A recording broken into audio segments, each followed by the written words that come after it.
All right, I think the easiest way to just to go over this is just to talk through it with a video. So, yeah, we'll just go through one term at a time. So, are these events mutually exclusive? We can answer this question really quickly. The probability they both happen is 18%. So the answer here is no, they are not mutually exclusive. This term mutually exclusive means they cannot both happen. They're disjoint. They have nothing in common. If you're drawing a Venn diagram, there would be no intersection. This one has an intersection. Are they independent? We have a test for independence. The test for independence says multiply their probabilities individually, 0.9 times 0.2, and see what you get. When you go 0.9 times 0.2, you get 0.18. If 0.18 using the algebra is equal to the probability that's given, then we're going to say yes, these are truly independent events. One event is not influencing the other. Are they complementary? What we're just saying now is, do these two events add up to 100%? No, they do not.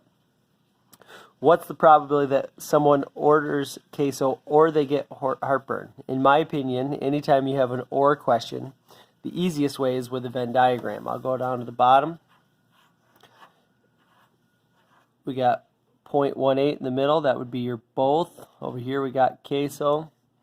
Over here we got heartburn.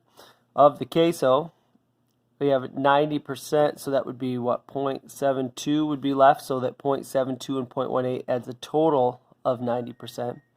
Heartburn, if 0.18 is there, then we have 0.02 here. Let's see, add these three up, make sure I did it. Yep, I did it right. Add these three up, and I believe it adds up to 92%, so 0.08 would be down here. Got it. So now that we have it, what's the probability that someone orders queso or they get heartburn? That would be the addition of these three, and it looks like that's 92%. Next one, given that someone orders queso, what's the probability they get heartburn? So I'm telling you now that they have ordered queso. So we're going to say, what's the probability you get heartburn given queso? Right there. So remember now we're not talking about the whole group of people. We're only talking about the people who are queso orderers. We have a formula for that. The intersection goes on top. We're going to have the probability of H intersect Q on top and just the probability of Q on bottom. So the intersection we're given is 0.18. Queso we're given is 0.9. So 0.18 divided by 0.9 makes 20%. What's the probability that 3 customers order queso in a row? Well, the first customer would have a 0.9 probability. The second one would also have 0.9, and the third one has 0.9. So we can go and just multiply those and go 0.9 power 3 and get 72.9%.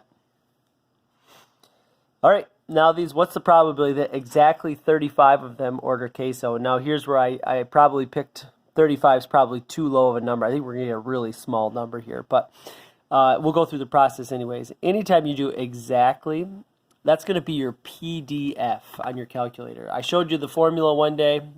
You can put the formula away and just use your calculator. So we're going to go with the second distributions.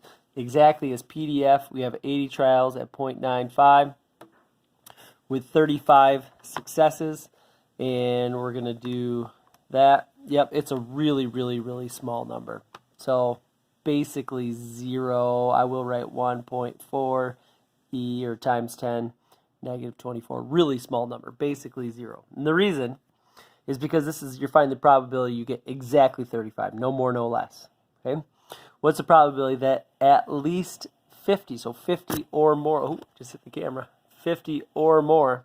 So if you remember how probabilities work, we have halves. We have the probability of 0 plus the probability of 1 plus the probability of 2 people, all the way on up. In this case, we'll go with the probability of 48 plus the probability of 49 plus the probability parentheses in the wrong spot, 50.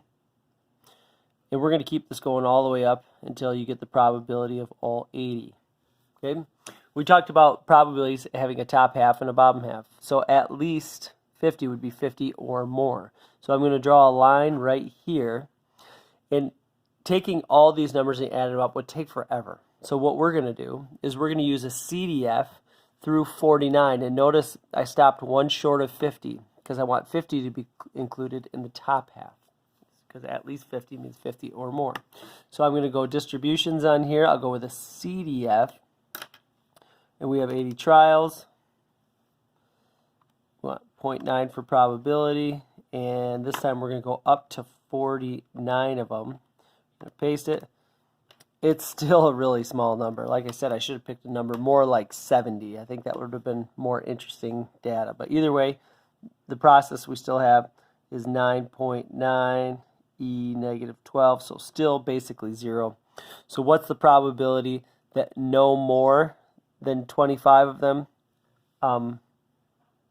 What's the probability that, oh, I forgot the very last step. I went on. As I say, it seems like it should be higher. We just found the bottom half of the probability. In order to find the top half, you need to go 1 minus that number, which is so close to 1, your calculator is rounding it up to 1. No more than 25, that would be P0 plus P1 all the way up to P25. We're going to get an answer really close to 0. I'll show you the buttons anyways. That would be distributions with a CDF right here up to 25. And like I said, it's going to be super, super small. So adjustment for next year, I'll pick different numbers. But that's the process either way.